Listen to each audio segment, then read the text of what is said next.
So ayan mga kadrama-rama, alam ko pong inaabangan nyo po no, yung next na mangyayari dito sa Born to Shine dahil sobrang nakaka-tense at nakaka-excite na nga din po talaga yung pinapakita ni Director every episode dito. At alam naman po natin mga kadrama na ngayon ay gusto nga po talagang makipagkasundo nga po talaga ni Jenny doon nga po talaga kay Megan.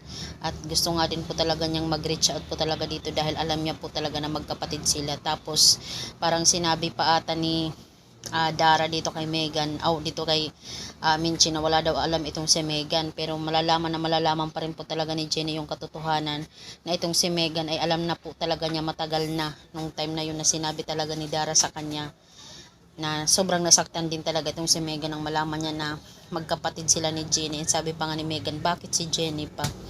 'Di ba? Dahil alam naman po natin na talagang palaging nagagalit itong si Megan dito kay Jenny dahil kahati na naman daw itong si Jenny sa lahat ng mga pangarap niya, yung gusto niyang maging leader sa Yumi. Tapos ngayon apo pala ito ni Aling Amelia. At alam naman po natin mga kadrama na posible talagang magalit itong si Jenny dito kay Megan na kahit ngayon nakikipag-reach out siya. Pag nalaman niya talaga na itong si Megan ay talagang nagkukunwari na wala po talagang alam na magkapatid sila.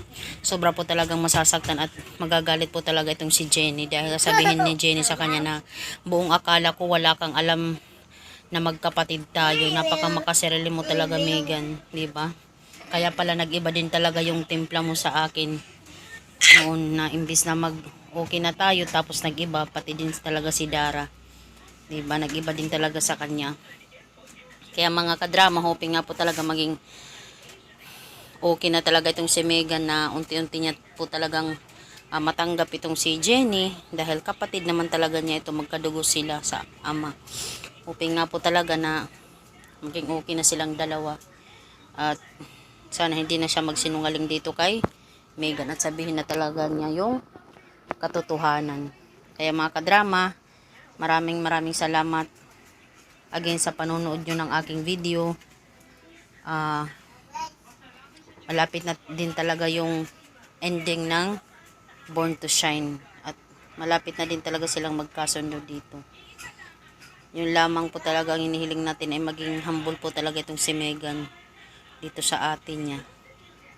Kaya maraming salamat again mga kadrama sa palagi niyong panonood ng aking video, sa walang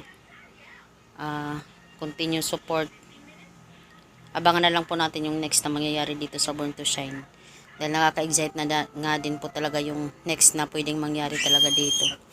So yun lang po mga kadrama. Maraming salamat again sa panonood. Huwag niyo pong kalimutan na i-like, i-share, at subscribe po yung aking channel para sa susunod na video is ma-update ko po kayo. Thank you so much for watching. Bye!